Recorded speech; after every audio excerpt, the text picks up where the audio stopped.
Welcome to Conversations with Aaliyah Lay. Tune in for inspiration, information, and upliftment as creatives and entrepreneurs share their journeys, challenges, and successes. Today we have Rhianna Basore, who is a serial creative entrepreneur who believes financial freedom is the right of all. She works with female business leaders and creative entrepreneurs, kick their hamster wheel mentality to the curb, and live the life of the thriving and financially healthy business owners they've always dreamed of being. Whether they're negotiating contracts, pricing their services, or figuring out how much to reinvest in their businesses, she helps powerhouse visionaries set themselves up to fund their dream lives. Before starting her own company, Rhianna spent over a decade managing business development and outreach for a multi-million-dollar nonprofit organization. An international director, producer, professional writer, and award-winning actor. Her creative work has appeared from Off Broadway to Reykjavik, Toronto to Paris. Rhianna has been featured in the New York Times, Wall Street Journal, the LA Times, the Chicago Tribune, the Find Your Light podcast, Thrive Global, Medium, and more. So, thank you so much, Rhianna, for joining us here. Oh, it's absolutely my pleasure. Thank you for having me. You are also an actor, a creative, and then you became this financially savvy person. Can you share with us your journey from where you were before and how you became financially savvy? Absolutely. It'd be my pleasure. I was living my best creative life here on the West Coast, and I had just booked a job performing off Broadway in New York with a company I really believed in, a brand new play I was excited about. I was riding high. But in the transition of going to New York in order to do that show, the relationship that was the foundation of my life, my emotional and financial life, it fell apart. It was too hard for my partner to sustain a long distance relationship, even for a short gig. So I went to New York and I was there rehearsing with my beautiful company of other actors and creators. And I got the phone call that my grandfather had died. And my grandfather had been sick for a while, and he was such a powerhouse patriarch in our family that I just couldn't imagine the world without him. It was really devastating to me to be on the East Coast when I wanted to be on the West Coast with my family mourning my grandfather, and I couldn't afford the ticket to fly home on my one day off. So here I am in New York, supposedly living my best life, working on this show I believed in with passionate, beautiful humans, and I was miserable. Yeah. I didn't have the freedom, flexibility, and finances I needed to really spend my time where I felt like it needed to be spent. And I knew there had to be a better way. I don't believe that you need to suffer in this life to be an artist, to be a human, to be alive. I think life is meant to thrive. And so I figured there was something I didn't understand. Turns out there is. It's called money classes and business instincts. These, at the time when I went and got my BFA, were not taught in drama school. I could tell you all about the history of classical theater and how to pretend to be a bear. But when it came to running my creative business, like the business it was, I was clueless.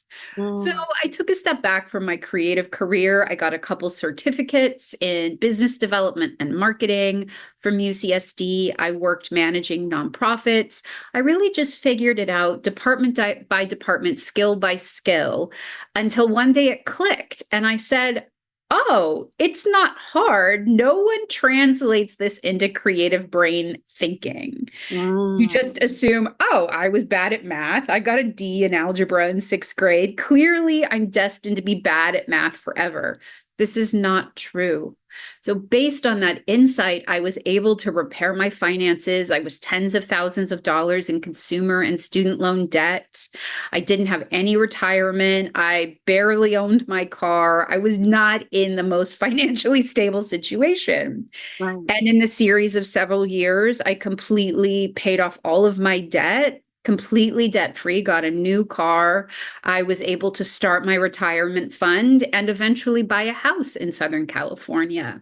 And as I was going through this journey of rebirth, I would listen to my beautiful creative friends talking about how they never had any money. Mm-hmm. And I just thought, I know there's a better way. And if it's just a matter of them not taking the time to understand it, well, I can help troubleshoot that. I can expedite by sharing what I've learned.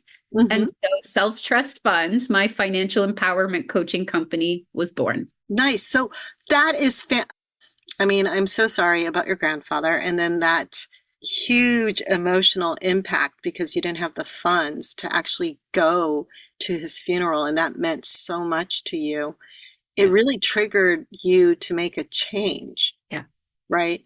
And Yeah. so you gave up your creative career, or not gave up, but took a pause in it in order to heal or learn about finances, right? That's right. I'd been focusing in such a single way on moving my creative career forward that there were other parts of my life that had atrophied. Mm-hmm. And I knew that I needed to just put a pause in order to get the other parts strong. Right, right. Yeah. And what sounds fantastic is that because you learned your financial literacy and you went to school, I love UCSD, but you still maintained your connections with your friends that are creative. You saw and felt and understood their pain, and now you know how to help them with it, right? So then, like, tell us more about how, as you heard your friends saying they didn't have money or that, you know, things were tight financially while they pursued their creative careers, how did you start turning this into a business? And as this business, what is the name of it, or how can people find it? How is it different that it can help creatives? Absolutely. That's so like 3 questions. I got it. I totally know what you're asking. So the business is called Self Trust Fund because we have to develop the self-trust in order to have the trust fund of lifelong financial stability. We give that to ourselves. And so you can find me at selftrustfund.com. That's my website. It shows all about the services that I offer and some of my media opportunities just like this. It's a really great place to get started on a self-trust fund journey. And so I believe you said, what was it that sparked it? Where did I see what was possible for my friends? Well, I knew it was possible for me. And I had really felt financially strapped my entire early career. It was a very dominant feeling for me. And now I realize that it drained my creativity and my life force, which would have allowed me to put more of that into my creative pursuits. And who knows how I would have profited by that. So having had enough distance and healing, as you said, around my own financial journey, seeing the suffering around money concerns in my loved ones was very easy to spot. Mm-hmm. And I knew if I could do it, they could do it. I was the queen of buying cocktails and shoes and then, you know, putting my rent on my credit card. I was the queen of so many poor financial decisions. I didn't know any better, but I didn't care to educate myself. Right. And so now that I had the knowledge and the experience to really help, I just started to talk to my friends that seemed like they would the most benefit from it. So I started to poll them and say, you know, if you were to work with someone, what would that look like? What would you like that to feel like? What would that experience be? And what is your relationship to money? Just really trying to understand their point of view. And I think about my friend all the time. She broke my heart when she said this. She said, yeah, I got one of those money books, you know, that everybody says you should read. And I opened up and the first page says, put a little bit aside every month to save. Mm-hmm. And I don't have a little bit every month to save. So I closed the book and put it away. Right. And I just think about how many of us feel the sense of defeat in our financial journey before we get started. That's huge. Yeah. And so I really try to offer the possible and, in fact, the emotionally inspiring and the creatively focused in the services that I offer. I very quickly, after working with my first few clients, realized there's something that I've come to call the money monsters. And the money monsters are the voices in our head that tell us we don't deserve the money we want. No one will ever pay for that. We're overcharging. Everyone judges us. I liken them to when you're a little kid and you're convinced there's a monster under your bed. But the minute your adult comes and turns on the light to investigate, there's nothing really there. In that same way, our money fears, our money monsters don't actually exist. They aren't actually going to eat us up in the darkness. It just feels like they are. And that fear keeps us stuck, broke, and alone, not pursuing opportunities, not investigating the possible. And so my coaching has become teaching people to identify, target, and slay their money monsters so they can make the right financial moves to build their best creative life. I love that so much. I especially love the money monsters and the whole idea about that, because that's a subconscious belief. Yes. And I've been listening to some other self-development mindset people, and it sounds like a lot of what we create in our lives are based on these subconscious beliefs that we have. And especially if it comes from money and fear, I love what you're offering, because you're offering people to be able to see the possibilities that they wouldn't or couldn't see before, because that fear has just clouded over their sight. That's right. It's a financial fog. It's a fear fog. And it really makes us think that there are scarier things happening than there are. Yeah. And it takes us out of the present. It robs us of our creative inspiration and energy. And it means that we have less to give to the things in our life that matter, including our loved ones, but also the next creative opportunity we're building towards. And in fact, when we feed the money monsters instead of the possibilities of what's next, we are creating a cycle. Exactly what you're saying, which is those subconscious beliefs are self-perpetuating. Once you're stuck in a loop, it's easy to just stay there, and we got to get out. Yeah. And I love that what you offer is how to get out in a way that creatives can see the possibilities, in a way where you understand where they're coming from because you lived it. Right? Yes, that's right. And so they can really relate and connect with you. Yes. I heard you say creative endeavors. I agree. Like, if we have more money, we can be more creative because your energy isn't sapped out of scare or fear of not being able to pay the rent, not be able, whatever, I can't afford this class. I can't, all these can'ts, right? So when you have that financial foundation, then you can move forward with your creativity with more inspiration and openness, right? And so now that you are set, you've bought a freaking house, that's huge. You're out of debt, you got a new car, like everything is like 180, so fantastic. And now you're doing more creative endeavors, right? Because because you're still creative. Can you share more about that, like now?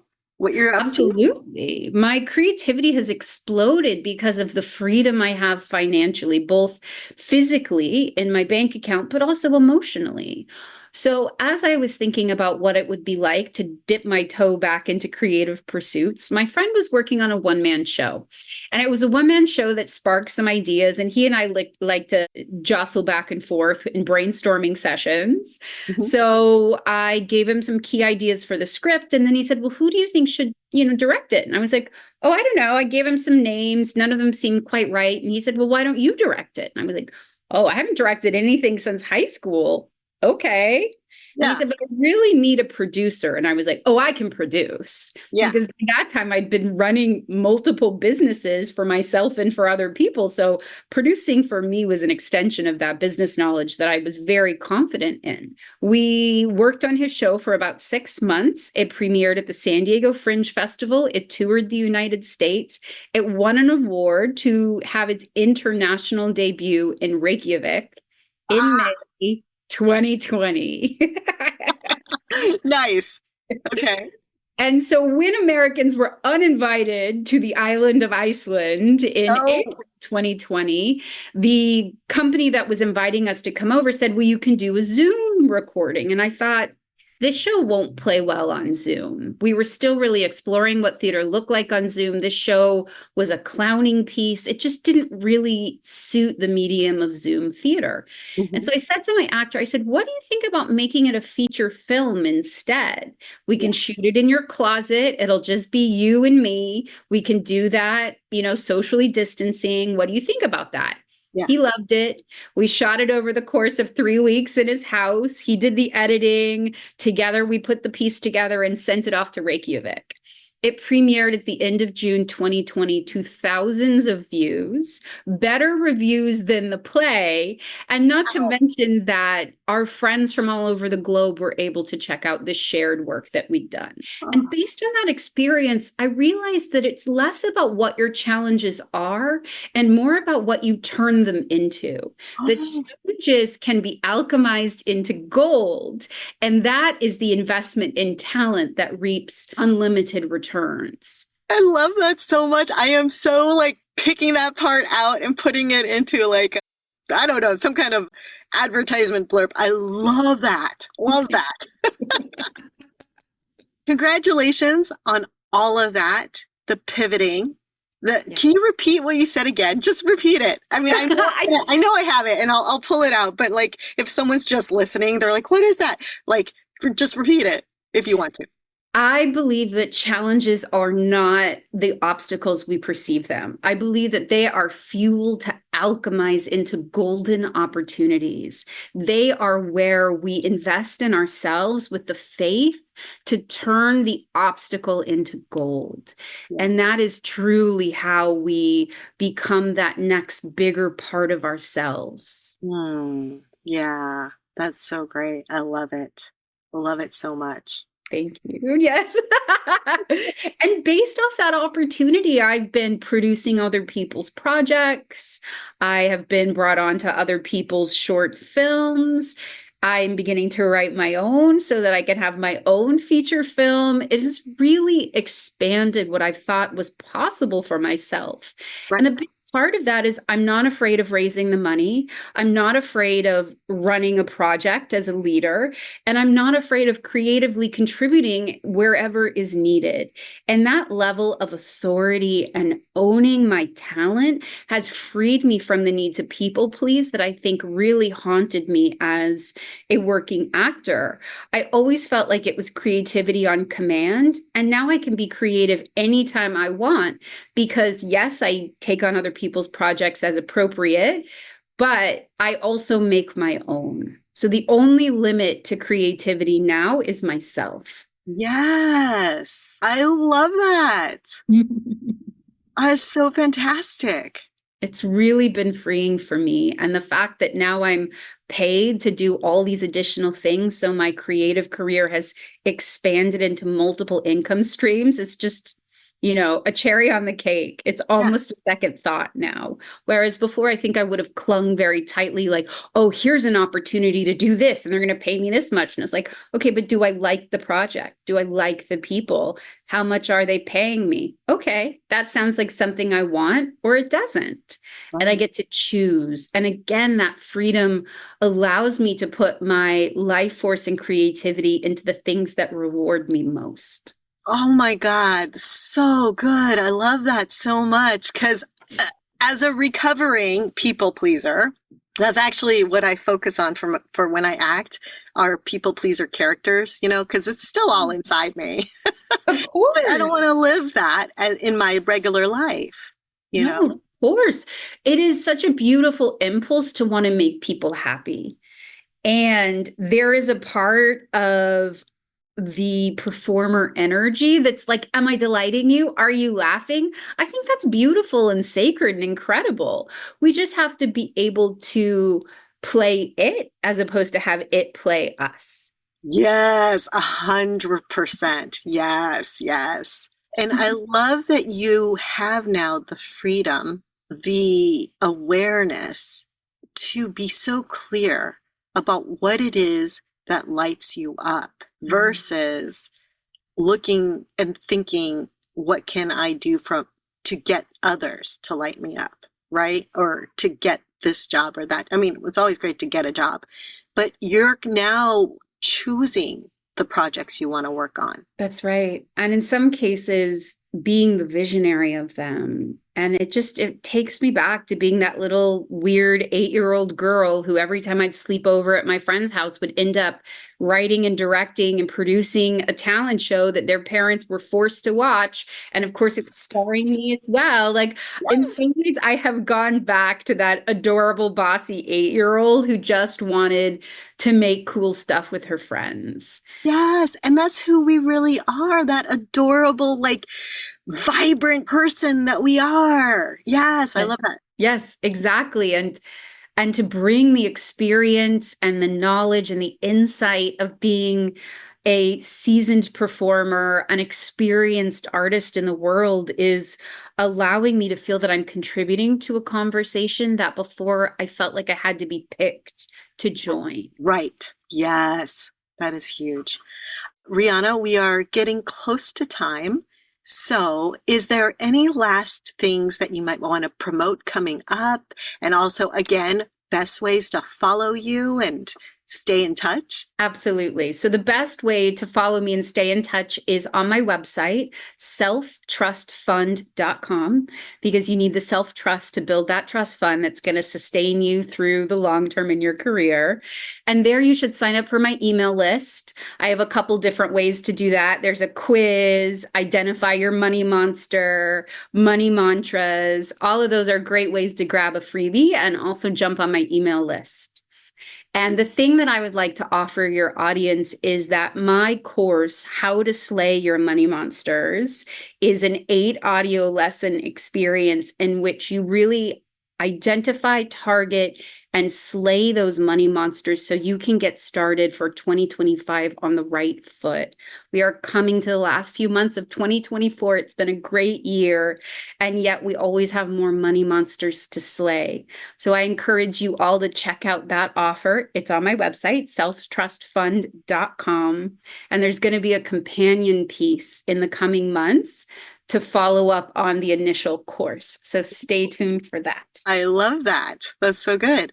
All right. Thank you so much, Rhianna. Last little question, if you want, just something kind of fun, because I'm still figuring out the format of this rebranded podcast.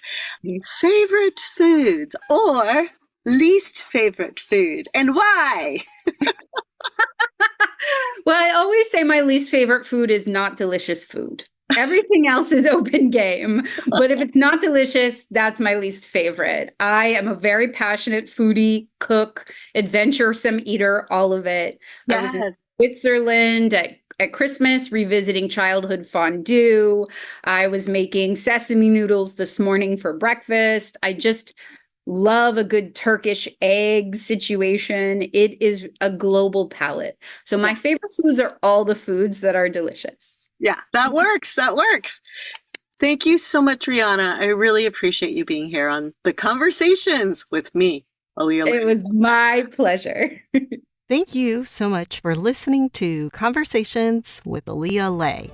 I'd love to hear from you. Follow me on Instagram at Aaliyah Lay, ALYALEI.